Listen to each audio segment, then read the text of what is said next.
And Disney decided to hire the most insufferable girl boss narcissist that exists on Earth, who hates Snow White.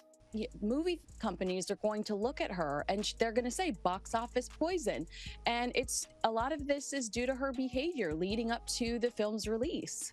The original cartoon came out in 1937, and very evidently so.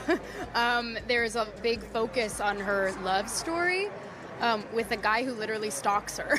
Yeah. Weird. When Disney tapped 20-something Broadway sweetheart Rachel Zegler to lead its reimagined Snow White, the studio boasted it was ushering a classic into the modern age. Instead, it detonated a controversy so ferocious that the film's own marketing copy now feels like grim foreshadowing. Zegler's name, which once shimmered alongside phrases like rising star and next-gen Disney princess, is suddenly synonymous with an epic Hollywood cautionary tale. What follows is the whirlwind story of how one Instagram Live, a mountain of mixed messaging and a culture war flashpoint, turned a beloved fairy tale into a billion-dollar blunder. But to understand how it all unraveled, we need to roll back the clock, because the storm clouds started gathering long before the cameras ever rolled. Disney's live-action remakes are nothing new. Some dazzle, others sputter. Yet when studio execs announced a Latina Snow White, even casual fans perked up. Early press tours framed Zegler as the fearless face of a progressive princess, ready to slice away the outdated bits of a 1937 cartoon. She quipped on red carpets that the original fairy tale prince was a literal stalker, scoffed that a girl waiting for a man to kiss her felt creepy, and hinted that dwarfs were off the table altogether. The comments went viral, but not in the triumphant, ticket-selling way Disney prayed for. Traditionalists cried foul. Progressive outlets debated whether the tweaks were bold or performative. And all the while, Zegler doubled down. During one interview, when pressed on backlash, she brushed it off with a laugh. "People will still line up to see me." That single sentence echoed through film Twitter like a warning siren. It planted the seed that Zegler wasn't merely updating a fairy tale, she was daring critics to stop her. Disney needed a graceful pivot, a humble reassurance that nostalgia would be respected. Instead, Hollywood barreled forward. Filming began, budgets ballooned, and the internet waited with sharpened knives. Little did anyone know the real lightning strike would come not from a glossy trailer or leaked set photo, but from a grainy vertical video beamed straight from Zegler's living room. On a humid Thursday night, 6 months before the scheduled premiere, Zegler tapped Go Live on Instagram. Maybe she intended a breezy kunda. Maybe she was venting. What happened was closer to a digital F5 tornado. Fans asked about the prince's role. She rolled her eyes, calling the romance irrelevant. Someone typed, "Why delete the dwarves?" She smirked. "Google it. It's 2025. Catch up." As questions stacked, her tone slid from playful to prickly. Mid-rant, she claimed the remake would erase the creepy stuff Walt left behind, then fired one line that instantly crystallized into meme legend. "Trust me, my millions of supporters will watch whatever I do." Screenshots exploded across X in seconds. Reaction channels clipped the feed, overlaying it with blinking siren gifs. Within an hour, box office poison trended worldwide. The meltdown wasn't grisly or obscene. It was dismissive, laced with the unspoken suggestion that nostalgic viewers were relics themselves. It felt personal, smug. And in an era where fandoms wield the purchasing power of small nations, smug is gasoline. Disney's PR squad scrambled. Apology drafts circulated. Zegler went radio silent. But the damage was done. The face of Snow White had openly mocked the core audience, live, unscripted, and unfiltered. What started as a murmur of skepticism had become a roar, and the roar turned opening night into a brutal litmus test. For many, the 1937 Snow White isn't just a movie. It's bedtime memories, grandmother stories, first VHS tapes. Tinker with that foundation, and you'd better sprinkle fresh pixie dust to balance the scales. Instead, leaked plot tidbits suggested a romance-free heroine, CGI mythic companions replacing dwarves, and a third-act villain twist that critics later called indistinguishable from any random streaming-era reboot. Early test screening whispers were brutal. Tonal whiplash, preachy dialogue, a running gag about no prince needed that landed like an eye roll. Disney tried to counter with lavish posters of Zegler in regal crimson, but each new asset reignited discourse about mocking tradition.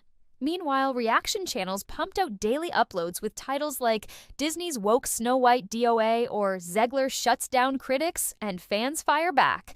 The algorithm feasted. and each click stoked the perception that the film wasn't an inclusive update but a sneering rebuttal to everything the original symbolized. By the time premiere weekend approached, the marketing budget had surpassed $250 million, yet the conversation was no longer about movie magic. It was about a cultural grudge match no blockbuster could win. Opening Friday should have been a coronation. Instead, theaters looked like ghost towns. Photos of empty auditoriums cropped up under the hashtag #KnownAtThe7, an icy joke about the missing dwarfs. Analysts projected $120 million domestic first weekend. The film limped to $34 million.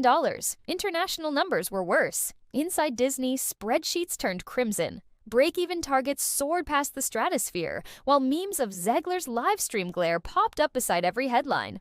Financial columnists labeled the movie one of the steepest first-week drops in modern Disney history.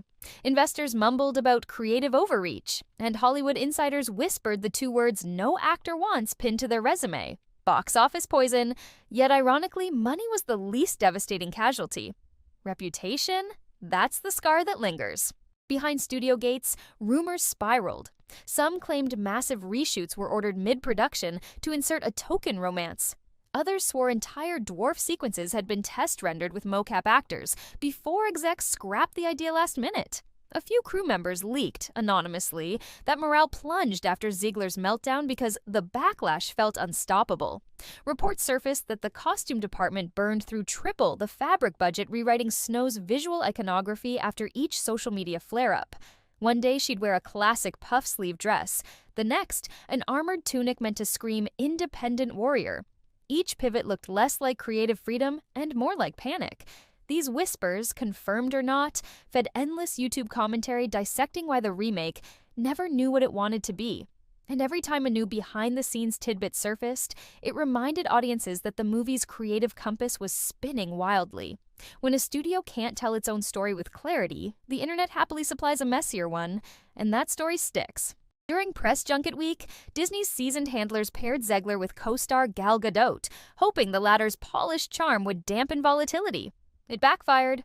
Clips circulated of Gadot praising the timeless magic of the original, while Zegler sat stone-faced beside her. Body language experts queued up with slow-motion breakdowns.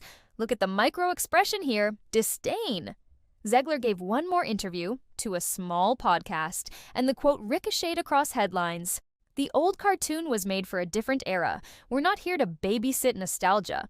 To fans who felt lectured, this sounded like a final dismissal. Streams of angry reaction videos described her tone as condescension dressed up as empowerment. By Monday, the Rotten Tomatoes audience score dipped into the teens. Whether fair or not, Zegler had become the face of an arrogant, out-of-touch Hollywood. Disney yanked TV spots. Overseas premieres went quiet. The studio's damage control playbook looked threadbare. And as the camera panned away from empty theater lobbies, pundits asked the million-dollar question: can any actor rebound from a fiasco this large? Hollywood history is littered with one-and-done disasters, but few merge culture war theatrics with financial carnage on this scale. Casting agents whispered that Zegler's Q score, the fuzzy metric studios use to assess public likability, cratered. Streaming giants reportedly paused negotiations on 2 separate musical projects. Meanwhile, rival studios poured over the wreckage looking for lessons. Netflix execs revised social media clauses in talent contracts.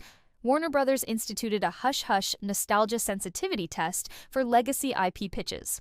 One anonymous showrunner joked, "Every fairy tale script in town now has a Zegler clause. Thou shalt not mock the original's core charm." On talk shows, older actors reminisced about the golden rule: never insult the fans. Newer influencers countered that Zegler was punished for speaking her truth.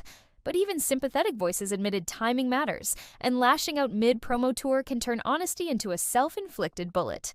For Disney, the broader question became existential. Has the remake gravy train run out of track? Or will studios simply tread more carefully, bowing to nostalgia while sprinkling in timid modern tweaks? Strip away the tweet storms, the Rotten Tomatoes graphs, the investor calls, and a simple truth emerges. Audiences care about legacy. They'll embrace bold reinventions if the filmmakers radiate respect for the source. Ditch that respect, and you're not remixing, you're erasing. Zegler's meltdown crystallized every fear traditional viewers harbored about modern Hollywood, that cherished stories might be mocked in the name of progress, not lovingly reimagined. The irony? Disney could have showcased a progressive heroine while honoring that original spirit. Instead, the conversation turned to what had been subtracted: romance, whimsy, dwarfs, rather than what fresh wonders had been added. And Zegler's combative tone convinced undecided moviegoers the final product would sneer at their childhood memories. In the end, a fairy tale that once promised magic morphed into a corporate horror story, a vivid parable about hubris, echo chamber feedback loops, and the peril of underestimating the very people who buy tickets. Rachel Zegler entered this saga poised to become Disney royalty. She exits as a headline, "The actress who talked her movie off a cliff." Snow White will quietly shuffle onto a streaming carousel, sandwiched between more successful hits, its marketing budget chalked up to learning costs. But Zegler's live stream rant, that unfiltered eyebrow-arch declaration that fans would line up no matter what, lives on in meme culture, business textbooks, and late-night punchlines. Because fairy tales, even broken ones, stick around. They warn, they teach, they echo. And this tale's moral is painfully clear. In Hollywood, respect is priceless. Nostalgia is powerful, and one unchecked moment on social media can turn a crown into a caution sign faster than you can say, "Mirror, mirror." Will the industry heed that lesson? Will the next bold reimagining remember to whisper a thank you to the past before sprinting into the future? Only time and the box office will tell. But one thing's certain. Somewhere deep in Disney's vault, the original 1937 Snow White still sings of love's first kiss. And audiences, bruised by a remake that dismissed that charm, are listening more closely than ever for melodies that honor the magic they grew up with.